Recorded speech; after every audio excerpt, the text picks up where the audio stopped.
मुझे आधी रात के बाद पड़ोसी मुल्क की सरहद पार करना थी। आसमान सुबह से अबरालूद था। पंजाब में इस मौसम में कड़ाके की सर्दी पड़ती है। दोपहर के बाद बूंदाबांदी शुरू हो गई जो रात 9 बजे तक जारी रही। टेलीविजन की पेशगोई थी कि रात को फिर बारिश होगी। मेरे ख्याल में ये बड़ा ही खराब मौसम था, मगर मेरे पुरस्कार गाइड के नजदीक सरहद पार करने के लिए यही मौसम मौजूद तरीन था। आप यकीनन सोच रहे होंगे कि मैं गैर कानूनी तरीके से सरहद क्यों पार कर रहा था। मैं जिंदगी की इस खतरनाक कहानी को इसलिए बयान कर रहा हूँ कि आपको एक एक बात खोल कर बता दूं और किसी को छुपाने की कोशिश न करूं। लेकिन एक बात मैं शुरू ही से वाज़ेह कर देना चाहता हूं कि मैं अपना नाम हरगिज नहीं बताऊंगा। जासूसी, फरार, जानलेवा मसाइब और सनसनीखेज वाकयात से लबरेज, जुर्रत, बहादुरी और अपने वतन पाकिस्तान के लिए जान तक कुर्बान कर देने के जज्बे की इस सच्ची कहानी को मैंने किस्तवार अपने पसंदीदा मुसन्निफ ए हमीद को सुनाने का फैसला किया था, जो मेरा नाम राज में रख कर बाकी के तमाम वाकयात लफ्ज पलफ्ज आप तक पहुंचाते रहे। मगर मेरे नाम के बगैर काम नहीं चलेगा, इसलिए मैं अपना एक फर्जी नाम रख रहा हूँ और ये नाम है आमिर। कौमी जज्बे से सरशार मेरी सनसनीखेज कहानी का आगाज 1965 की पाक भारत जंग के बाद और सुकूत ढाका से कुछ पहले होता है। इस जंग ने मेरे दिल में एक नया वलवला पैदा कर दिया था। हर वक्त यही धुन सवार रहती कि अपने वतन अजीज के लिए कोई ऐसा काम करूं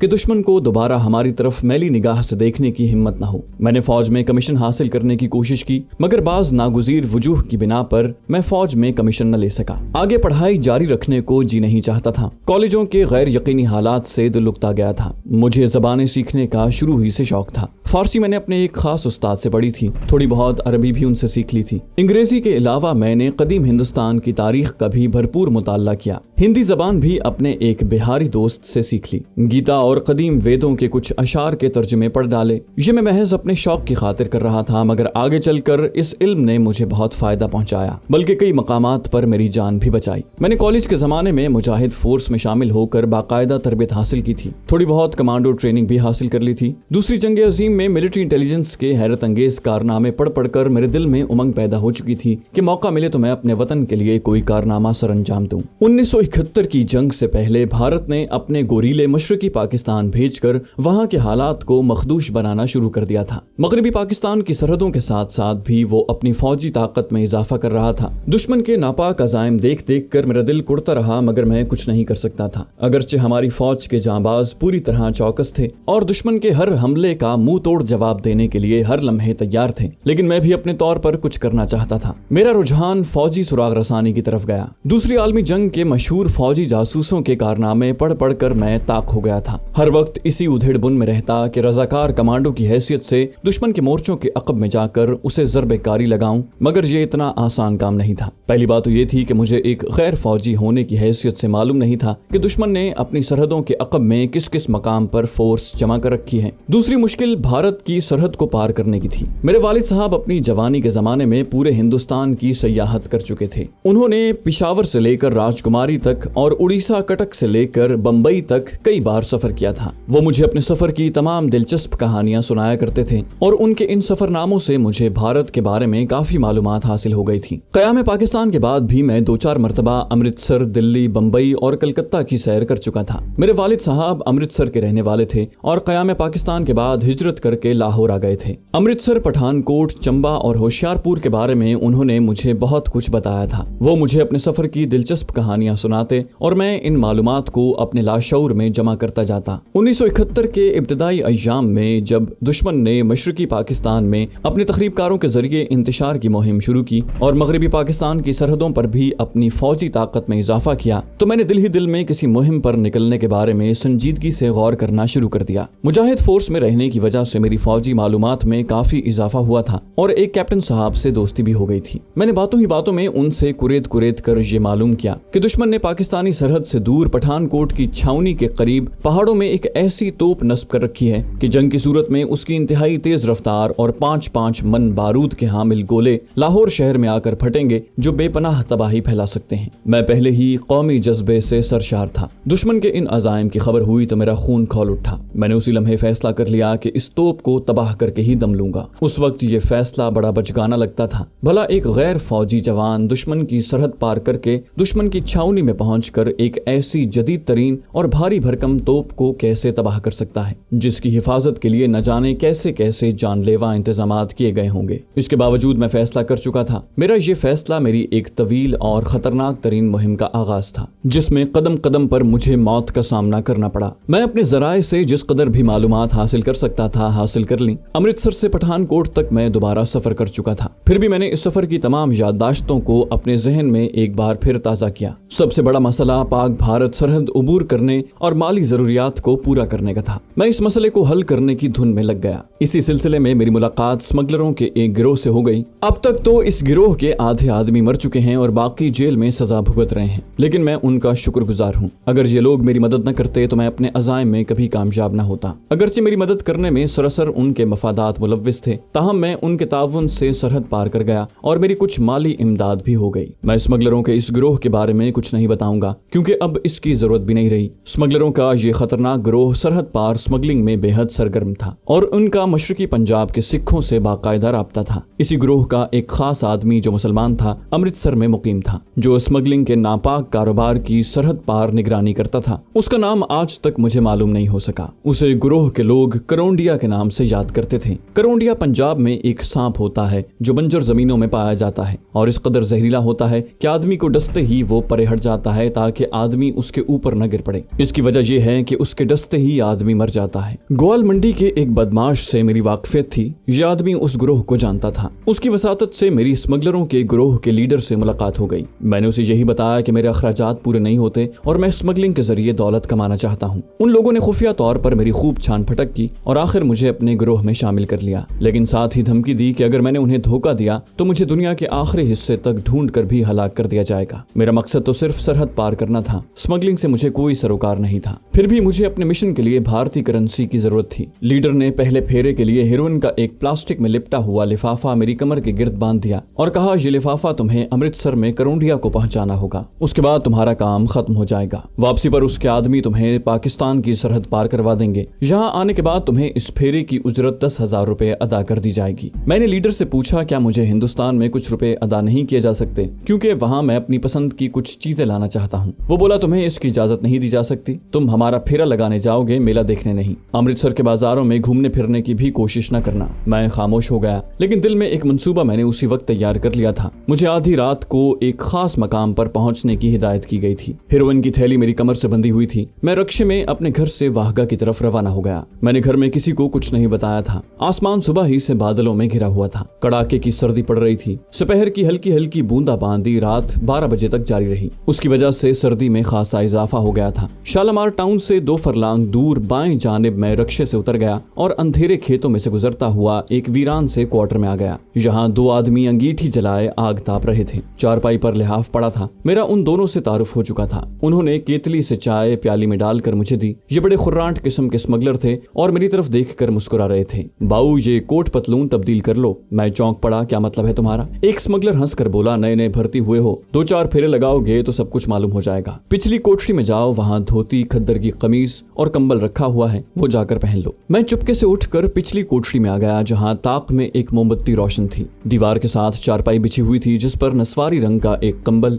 मटियाले रंग के खद्दर का एक कुर्ता और खद्दर की धोती पड़ी हुई थी। मैंने ये देहाती लिबास पहन लिया, बूट उतार कर देहाती वजह की जूती पहनी और कंबल ओढ़कर स्मगलरों के पास वापस आ गया। वो मेरी तरफ देखकर मजाक के अंदाज में हंसने लगे। अब आए हो तुम असली रूप में, बैठो यहाँ। मैं खामोशी से अंगीठी के पास बैठ गया और चाय पीने लगा। एक स्मगलर सिगरेट सुलगा कर बोला, सौदा कहाँ है? मैंने कहा, मेरी कमर के गिर्द लिपटा हुआ है। स्मगलर खामोशी से सिगरेट पी रहा था। क्वार्टर के छोटे कमरे की फजा बड़ी बोझल थी। एक स्मगलर ने दूसरे को आंखों ही आंखों में कुछ इशारा किया। वो उठकर कोठरी में चला गया। वापस आया तो उसके हाथ में एक रिवॉल्वर था। मैं काम गया। उसने अंगीठी के पास बैठते हुए रिवॉल्वर मेरी तरफ बढ़ा दिया। बोला, इसे अपने पास छुपा कर रखना, अगर कोई गड़बड़ हो गई तो इसमें 7 गोलियां भरी हुई हैं। मैंने रिवॉल्वर लेकर तहमत की डब में लपेट कर रख लिया। उन्होंने मुझे सिगरेट पीने को दिया। मैंने सिगरेट अंगीठी में दहकते हुए कोयले से सुलगाया और खामोशी से कश लगाने लगा। दूसरा स्मगलर बोला, अगर तुम्हारी पतलून में नकदी है तो वो यहीं पड़ी रहेगी। वापसी पर तुम इसी जगह कपड़े बदलोगे। करोंडिया को तुम्हारी इतला कर दी गई है। वो गुरुसर सतलानी के गांव के बाहर तुम्हें मिल जाएगा। वो तुमसे पूछेगा, लाला जी जी नंदीपुर को यही रास्ता जाता है। तुम जवाब में कहोगे राज करेगा खालसा, ये तुम्हारी पहचान होगी, इसे अच्छी तरह से याद कर लो। तुमने गड़बड़ कर दी तो हम जिम्मेदार नहीं होंगे। करोंडिया पहले ही 4 खून कर चुका है। मेरा दिल शिद्दत से धड़कने लगा। अजीब जराइम पेशा लोगों से वास्ता पड़ गया था, मगर मेरा मकसद अजीम और कौमी नौयत का था और मैं इस मकसद को पूरा करने के लिए अपनी जान तक कुर्बान कर देने का अज़्म लेकर घर से निकला था। फिर भी मैं ना तजुर्बाकार था। तकाज़ाए बशरियत के तहत कुछ दिल में खौफजदा भी था। मैंने कोड वर्ड्स को अच्छी तरह से जहन में याद कर लिया। एक स्मगलर ने पूछा भूख तो नहीं लगी? मैंने कहा जी नहीं, मैं खाना खाकर आया हूँ। उसने हंसते हुए कहा ओए ये जी नहीं क्या होता है, आइंदा हमेशा मेरे साथ तू तड़ाक से बात करना।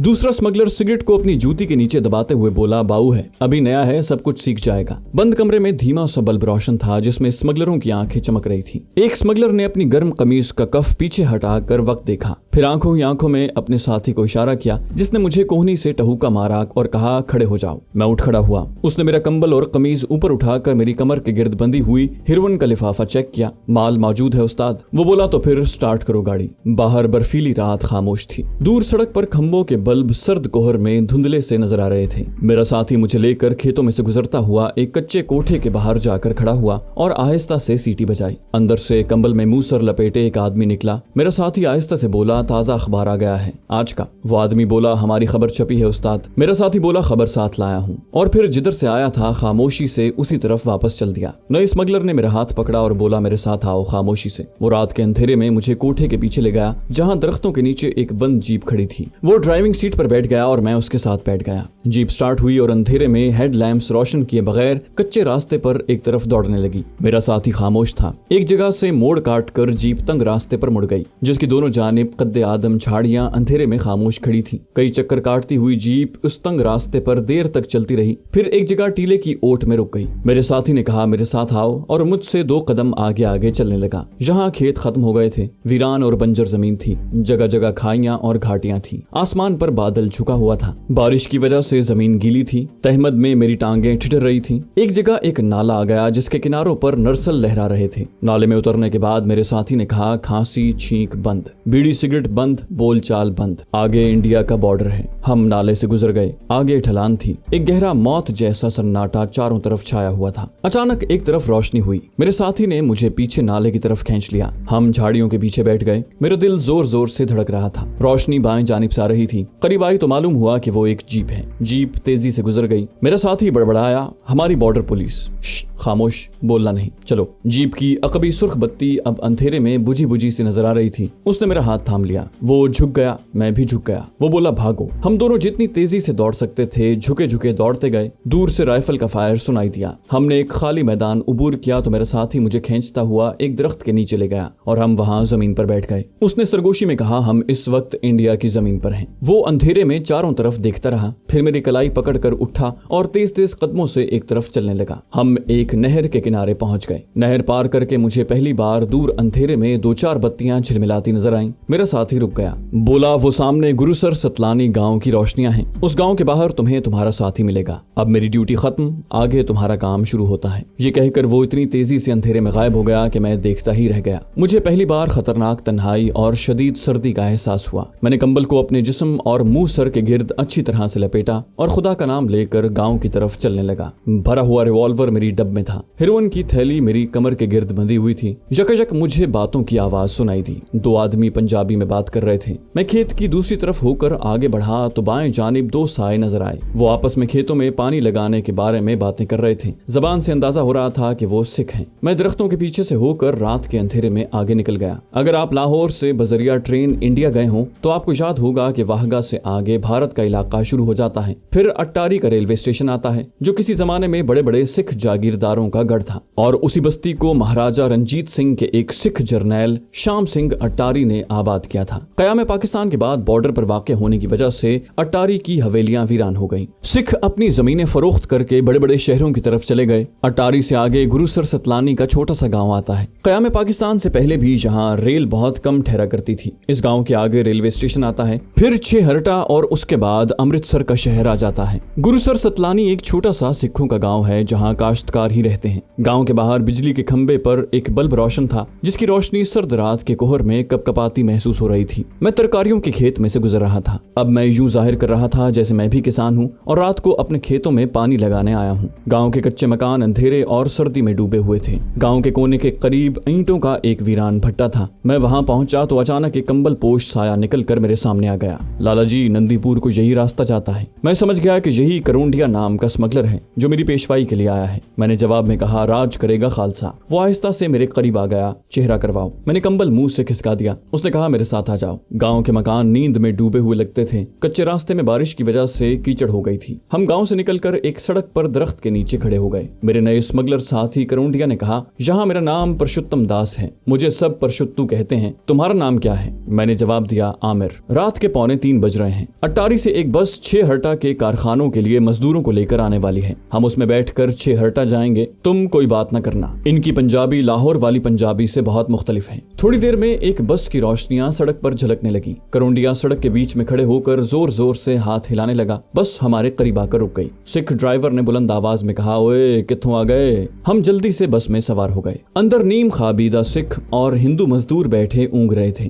करोंडिया ने हिंदुओं की तरह हाथ जोड़कर ड्राइवर से कहा, महाराज पठानकोट कचहरी में पेशी है। अम्बरसर से 4 बजे वाली बस पकड़नी है महाराज। ड्राइवर बोला, बैठ जाओ तोता रामा। अच्छा महाराज। करोंडिया ने मेरा बाजू खींच लिया और हम दोनों बस के फर्श पर ही एक तरफ होकर बैठ गए। बस अमृतसर की तरफ चल पड़ी। कस्बा खासा गुजर गया तो बाएं जानिब कारखानों का सिलसिला शुरू हो गया। उनमें रोशनियां हो रही थी। फिर 6 हर्टा पहुंचकर बस कपड़े के एक बहुत बड़े कारखाने के गेट पर रुक गई। मजदूर नींद भरी आंखें खोलने की कोशिश करते बस से उतरने लगे। हम भी बस से उतर आए। सामने एक सिख साइकिल रिक्शा के पास जमीन पर कागजों की आग जलाए कंबल ओढ़े बैठा आग ताप रहा था। करोंडिया ने उसके पास जाकर कहा, सरदार जी शहर चलोगे? वो बोला, 2 रुपए होंगे महाराज। हम साइकिल रिक्शा में कंबल लपेट कर बैठ गए। 6 हर्टा से अमृतसर जाने वाली सड़क खासी चौड़ी थी और दोनों जानिब शीशम के गुंजान दरख्त खड़े थे। सड़क सुनसान थी। सख्त सर्दी में दरख्तों के नीचे धुंध जमा हो रही थी। कारखानों के ठिठरे हुए मजदूर साइकिलों पर सवार करीब से गुजरते जाते थे। अमृतसर का रेलवे स्टेशन आ गया। इंजन के शंट करने की आवाजें आ रही थी। स्टेशन पर बत्तियां जगमगा रही थी। सर्दी की वजह से स्टेशन के सामने वाला अहाता वीरान था। दूसरी जानिब प्रिंस और अशोक होटल के बाहर अलाव रोशन थे और रेलवे के कुली आग ताप रहे थे। सिख साइकिल रिक्शे वाले ने फूली हुई सांस में पूछा, शरीफपुरे जाओगे कि हॉल बाजार? सामने 2 पुल आ गए थे।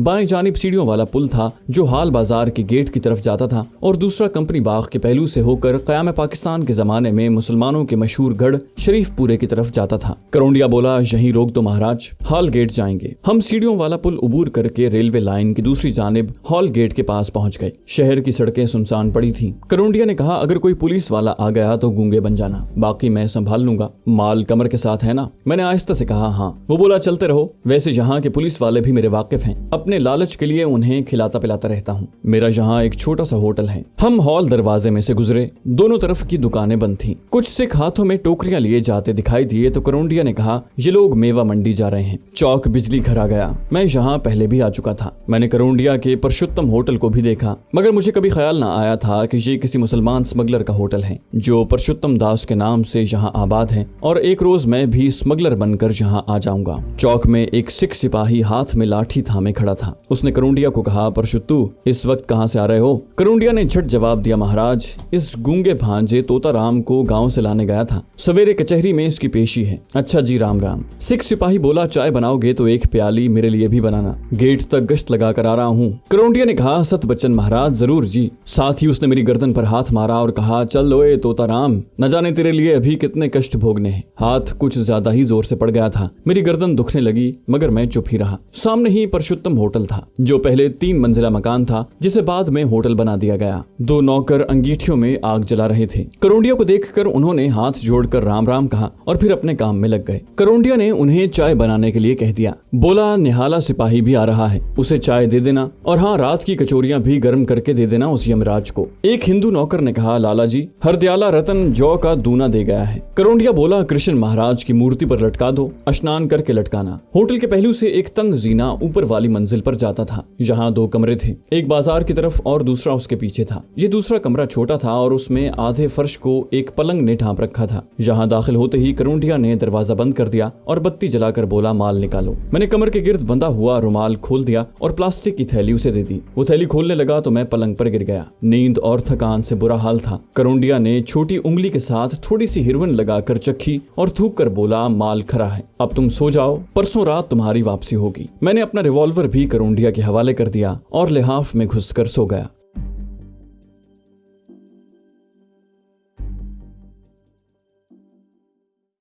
तो दोस्तों ये थी हमारी आज की एपिसोड। उम्मीद करते हैं आपको हमारी कहानी पसंद आई होगी। जाने से पहले इस वीडियो को लाइक कीजिए और शेयर करना मत भूलिए।